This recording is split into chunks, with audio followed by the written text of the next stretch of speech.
HR education and motivation साथियों, वही शिक्षा निदेशक महोदय का आदेश जारी हुआ है। स्कूलों में ध्वजारोहण कितने बजे होगा?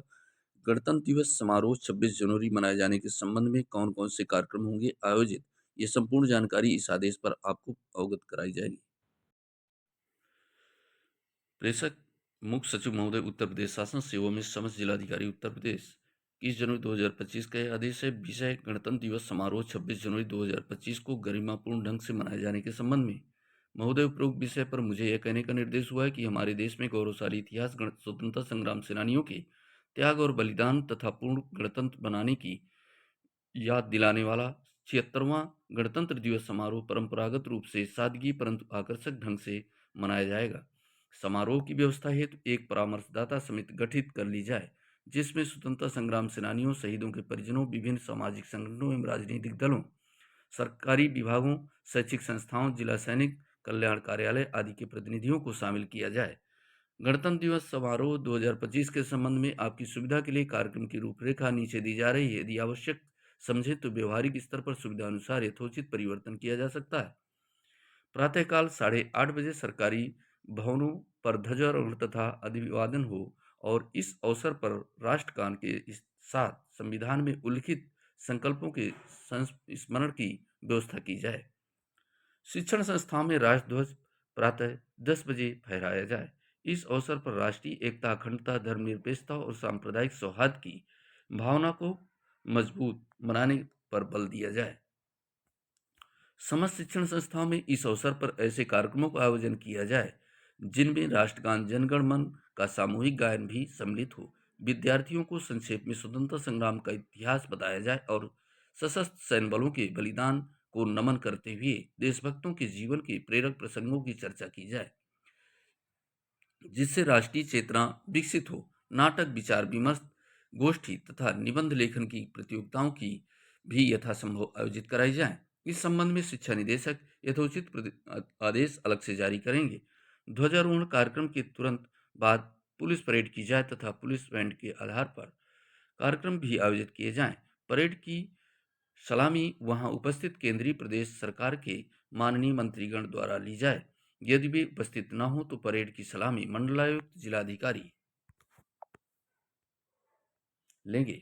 यदि विधान परिषद के माननीय सभापति, माननीय उपसभापति अथवा विधानसभा के माननीय अध्यक्ष, माननीय उपाध्यक्ष जिले में मौजूद हों तो उनसे ध्वजारोहण करने का अनुरोध किया जाए। परेड में जिले में स्वतंत्रता संग्राम सेनानियों तथा सेना अथवा पुलिस बल के शहीदों की पत्नियों, अभिभावकों को भी ससम्मान आमंत्रित किया जाए। दिन में शिक्षण संस्थाओं में खेलकूद, साइकिल रेस, दंगल आदि का आयोजन किया जाए।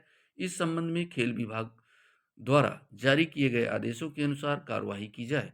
तीसरे से प्रहर में एनसीसी, स्काउटों और गाइड आदि का सम्मिलित रूट मार्च कराया जाए। अपराह्न में किसी खुले स्थान पर आम सभा का आयोजन किया जाए, जिसमें लोगों को तिरंगे झंडे एवं गणतंत्र दिवस के गौरवशाली इतिहास तथा उसके महत्व के बारे में बताया जाए। जनसाधारण को विशेष रूप से स्मरण कराने की चेष्टा की जाए कि हमारे अगणित देशभक्तों तथा अमर बलिदानियों के महान संघर्ष द्वारा और स्वाधीनता हासिल की गई, वह अमूल्य है और आगे उसकी रक्षा का दायित्व हमारे ऊपर और नई पीढ़ी पर है। गणतंत्र की मूल अवधारणाओं पर प्रकाश डालते हुए लोगों को प्रेरणा दी जाए कि देश व समाज का निर्माण प्रेम तथा सद्भावना, मेलजोल एवं एक दूसरे के धर्म, जाति एवं विचारों, महापुरुषों का आदर आदर करने से होता है।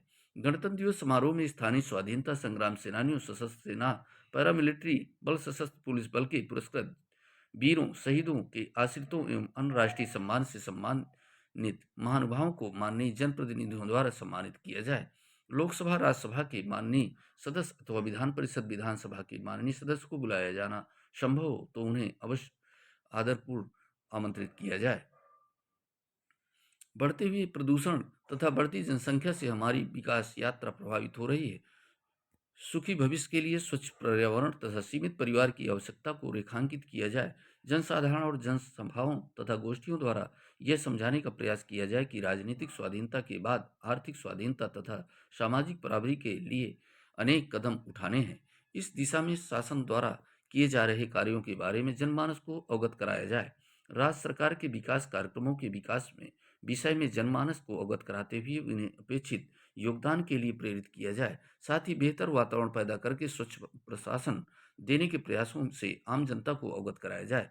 प्रदेश की वर्तमान सरकार का लक्ष्य जन आकांक्षाओं की पूर्ति तथा सबका साथ, सबका विकास, सबका विश्वास, सबका प्रयास। राज्य सरकार सभी वर्गों की उन्नति, कल्याण एवं सर्वांगीण विकास के लिए कृत संकल्प है। प्रदेश सरकार द्वारा प्रशासन में जन सहभागिता, जनता की समस्याओं का निराकरण, जनजातियों के विकास, पर्यावरण संतुलन, रोजगार कार्यक्रम, स्वास्थ्य सुविधा एवं सुरक्षा उद्देश्यों का विकास एवं स्थापना, व एक्सप्रेस वे व सड़क निर्माण, समाज कल्याण, महिला सुरक्षा एवं सशक्तिकरण, पुलिस सुधार, शहरी विकास, खिलाड़ियों को प्रोत्साहन, शिक्षा को प्रोत्साहन, वृद्धों के कल्याण, किसानों के लिए सिंचाई हेतु मुफ्त पानी देते हुए उनकी आय दोगुनी करने तथा जिला एक उत्पाद जैसे अनेक विकासपरक एवं कल्याणकारी कार्यक्रमों का संसाधन किया जा रहा है। इसी क्रम में प्रदेश सरकार द्वारा समाज के विभिन्न वर्गों के हित तथा राज्य के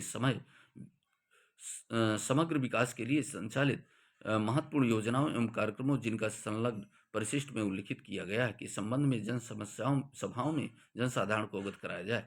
सार्वजनिक संस्थाओं और पंचायतों के कार्यकर्ताओं तथा जन कल्याण का कार्य करने वाली अन्य समितियों की सहायता से साक्षरता को बढ़ावा देने तथा सामाजिक कुरीतियों को दूर कर सामाजिक सामंजस्य से ओतप्रोत जनसहभागी समाज की स्थापना के विशेष प्रयास किए गए हैं। यह देश सभी धर्मों और संप्रदायों में पारस्परिक विश्वास, सद्भावना एवं एकता से ही प्रगति और उन्नति कर सकता है। वर्तमान सरकार सुशासन, सुरक्षा एवं विकास के रास्ते पर चलते हुए कानून व्यवस्था एवं भ्रष्टाचार के प्रति जीरो टॉलरेंस की नीति पर आगे बढ़ रही है। प्रदेश में शांति एवं सद्भाव का वातावरण सृजित करने के लिए इस अवसर पर जनमानस की अधिकतम जन सहभागिता सुनिश्चित की जाए और लोगों को प्रेरित किया जागरूक भी किया जाए। श्रीमती मोनिका एस गर्ग, मुख्य सचिव महोदय। साथियों, बहुत ही महत्वपूर्ण आदेश था। ज़्यादा से ज़्यादा व्हाट्सएप ग्रुपों में प्रेषित किया जाए ताकि सभी शिक्षक साथी इन गतिविधियों को अपने विद्यालयों में संचालित कराएं।